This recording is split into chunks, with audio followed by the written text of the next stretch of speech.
Welcome students to another government lesson.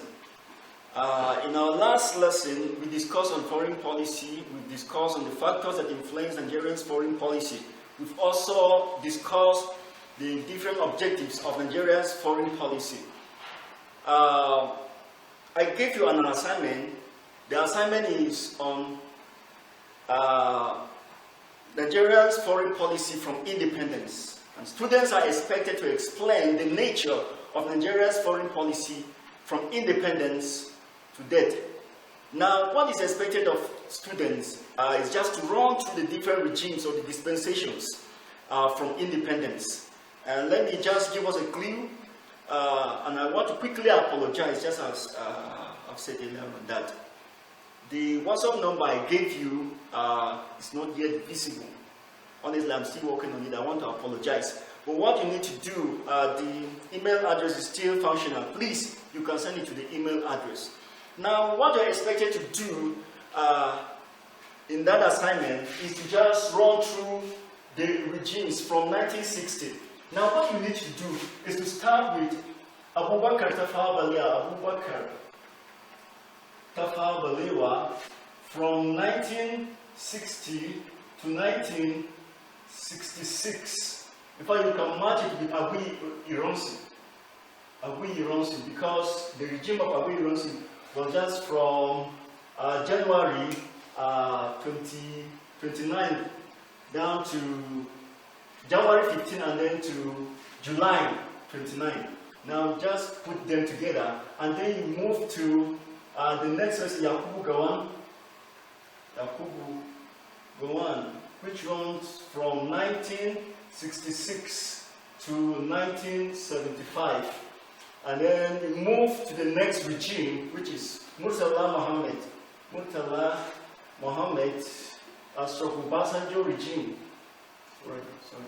Obasanjo regime from 1975 to 1979. And then we have Shehu Shagari from 1979, we run to 1983. And then we have Buhari from 1983 down to 1985. Then we have Babangida from 1985 to 1993. We have Shonekan stroke Abacha, now from 1993 to 1998. Then we have Abdulsalami Abubakar from 1998 down to 1999. 29th May 1999, and that was what actually ushered us to the regime of, or the period of Obasanjo's rule. Alright, you just walk these other ones. Now, this is what is expected of you. Just look at the different regimes and different governments from 1960 down to 2020. And you're supposed to just look at their different policies. Just look at the nature of their policies. Now, when you sum up the different policies, you come up with the answer to the question given to you. Now, why am I actually doing this? Because the foreign policy is the responsibility of the president of the country, being assisted by the Minister of Foreign Affairs. And then some diplomats are also consulted, and also experts. Now, this is what is just expected of you, and if you're able to do that, you come up with an authentic answer. Please, just try to do it. I know it's going to take some time, but try to do it. You're at home at least. You have the time to do it. Thank you. Now, let's move to our next lesson.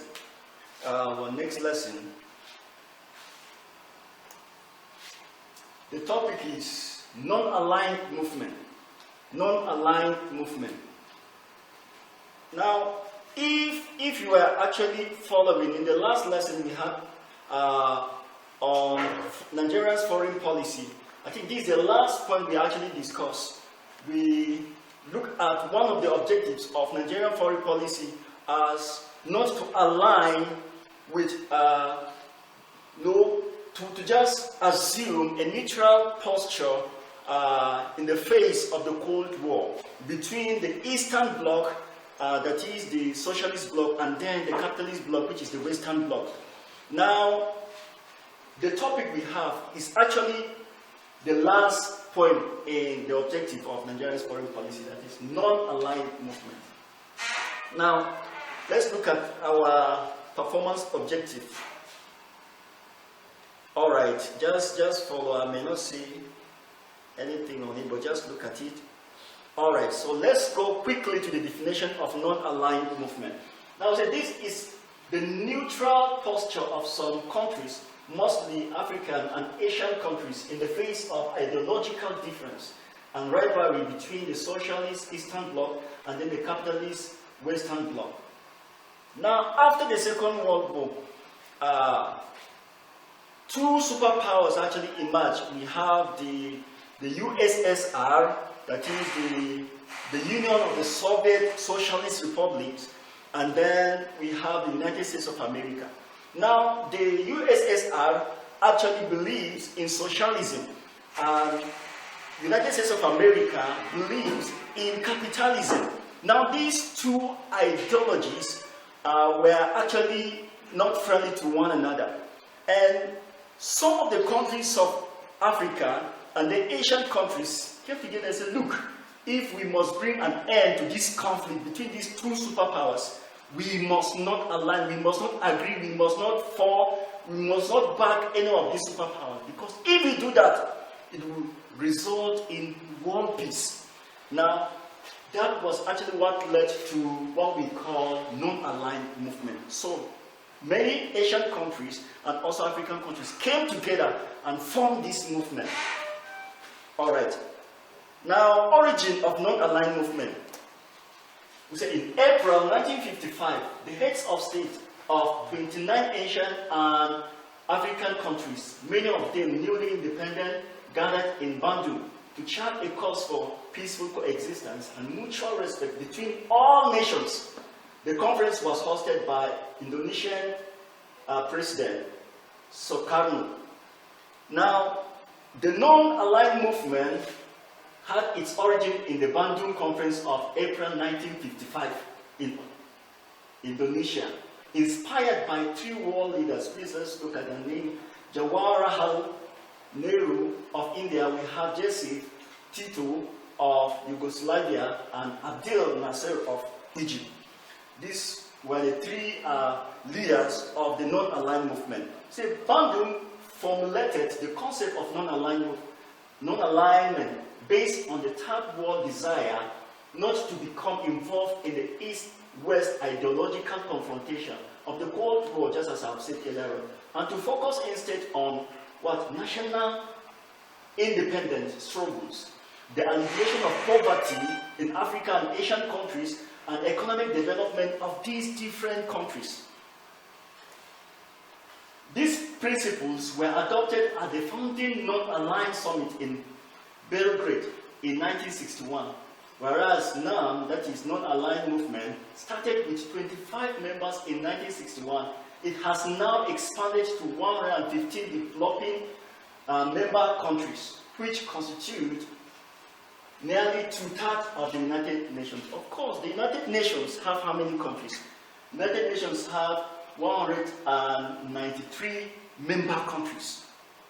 And then we have two observer countries, that is the Holy See and then Palestine. Now this just look at it, 193 countries form the United Nations. And then subtract 115 from 193. What do you have? Very, very meager. That shows that non-aligned movement has a very loud voice when it comes to international issues. All right. Now, let's quickly move to the principles of Bandung. Now, the principles of Bandung are actually the principles of the non-aligned movement. Now, when you just look at, when you go through the principles of Bandung, you will be able to come up with the beliefs, what the non-aligned movement believes in. Now, let's just run through them. What's the first one? We have respect for fundamental human rights and for the purpose and principles of the Charter of the United Nations. Now, just as we've said earlier on, that the non-aligned movement has a very big voice in the United Nations. Now, most of the principles, or all the principles of the non-aligned movement are actually in line with the Charter of the United Nations. Now, one of it is to respect fundamental rights and for the purpose of what? The principles of what the Charter of the United Nations. The fundamental rights of citizens of the different countries of the world should be respected. No one country should be seen as greater or superior to the other country. Alright, now that's one of it. That's what non-aligned movement believe in. And then the next one is what? Respect for the sovereignty and territorial integrity of all countries. You don't just come into one country without the permission of that country. So the territorial integrity of different nations should be respected, and that's one of the principles of the non-aligned movement. 3. Recognize the equality of all races and the equality of all nations. No, blacks should be respected by whites, or whites should be respected by blacks. Every person should be respected. No, we don't have subhuman beings and we don't have superior human beings. Is that okay? Now, every human being is a human being because we are created by God Himself. Now, this is another principle of the non-aligned movement. Alright, the fourth principle of Bandung, or the principle of non-aligned movement, is what? Non-intervention in the internal affairs of other countries. Like we've said, every country that is independent is sovereign. It has the right and it has the power to bring up policies that they deem fit to actually control the citizens in the country. Now, no one country should interfere with the affairs of other nations of the world. You know, the administrative activities, the political activities, economic activities of different countries of the world should be respected by all. If you respect mine, I respect yours, you discover that there will be world peace. There won't be any problem. Let's move to the fifth one. The fifth one says, respect for the right of each nation to defend itself singly or collectively in conformity with the Charter of the United Nations. Just as I've said earlier on. Now, the United Nations is actually in line and also supports the principles of the non-aligned movement. Now, one of the things that they believe in is that countries of the world should be able to defend their country singly, or they could actually defend themselves with the help of other nations of the world. Put themselves together like we have, a confederal, states where you have two or more states coming together to form a confederation, or you have, or you as a country, a single country defending itself. Now, that is another principle of Bandung. 6. Abstention from the use of arrangements of collective defense to serve any particular interests of the big powers. Now, who are these big powers? We've already talked about the issue of Cold War between the socialist bloc and then the capitalist bloc. Now, none of these Asian or African countries, none of the non-aligned movement countries should align with any of these countries to serve its own purpose. No, every country that is actually a member country should stay clear from the intention or whatever is the interest of any of these superpowers. And the abstention by any countries from exerting pressures on other countries. Other countries, there are countries that feel that they are big countries, they have a voice, they can do and undo. Now, this principle of non-alignment said different countries, no matter how powerful you are, Stay away. Don't exert pressure on other countries that are not strong. In court, that they are not strong. You can just manipulate them anyhow. No, this principle does not believe in you trying to manipulate or trying to exert, pressure to change some of the policies of other countries that are seen to be small or weak. Let's move to the next one. Refraining from acts or traits of aggression or the use of force against the territorial integrity or political independence of any country. It looks like a repetition actually. But no one country, no matter how powerful, should, just pose a threat to other countries. You must do this. If you don't do this, you will not get this from us. No. The non-aligned movement does not believe in that. It believes in mutual relationship among countries of the world, and especially member countries. Let's move to the next, the 8th one. We say there are 10. Settlement of all international disputes by peaceful means, such as negotiation, conciliation, arbitration, or judicial settlements, as well as other peaceful means of the parties on choice, in conformity with the Charter of the United Nations. Now, one of it is that countries of the world should be able to settle their differences, their conflicts, whatever be the friction among them, they should be able to settle them amicably. Now, and you should also respect, international law. Now, quickly, I want to bring the issue of Cameroon and Nigeria during the problem relating to Bakassi Peninsula. Now, we know that actually Bakassi Peninsula has been part of Nigeria, and Nigeria has been benefiting from it. But it was very clear that this part of the country wasn't the part of Nigeria. It was actually detected that it is actually the part of Cameroon. And Cameroon actually started saying Nigeria should give her this part that is hers. And it became a very serious problem between the two countries. But when it was actually taken to the International Court of Justice, it was actually ruled in favor of Cameroon. And because Nigeria is actually a part of the non-aligned movement, and Cameroon too, what happened? Nigeria respected. From this that we have said, settlement of in all international disputes by peaceful means, Nigeria gave Cameroon the Bakassi Peninsula. And this is one of the things that the non-aligned movement believes in. Let's move to the next one. Promotion for mutual interest and cooperation. Promotion for mutual interest and cooperation. When I was explaining the 8th principle, I've already talked on this, that there should be mutual understanding among countries of the world. There shouldn't be any friction, no matter how problematic an issue is that comes between two or more countries. They should be able to sit down and settle it amicably. This is something that non-aligned movement believes in. And the last one is respect for justice and international obligations. Respect for justice and international obligations. Whatever be your obligation as a country, whatever could be an obligation that has been given to you, take it, do it responsibly. And you should also respect justice. Where you have failed, you should be punished, and you should respect the punishment that is being meted on you. Alright, now these are the 10 principles of Bandung, and just as I've said earlier on, that these are the principles of the non-aligned movement. I will not just finish this lesson without giving you an assignment, but let's just look at the summary. We've defined non-aligned movement.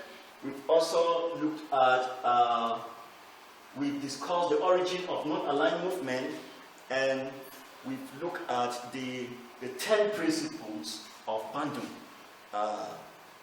What's our assignment for in this lesson?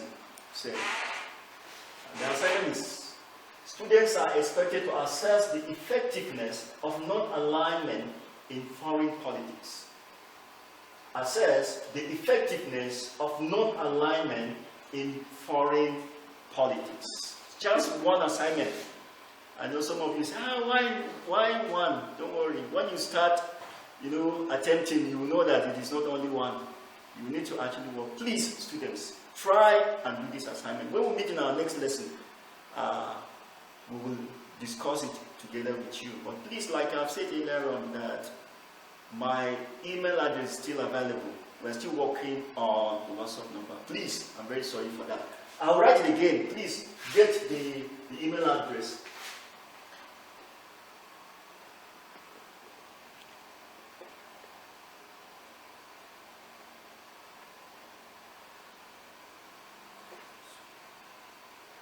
Alright, just get the email address. Send it here while we work on the WhatsApp number, please. Balka@yahoo.com. Please just send it there. Thank you so much. God bless you.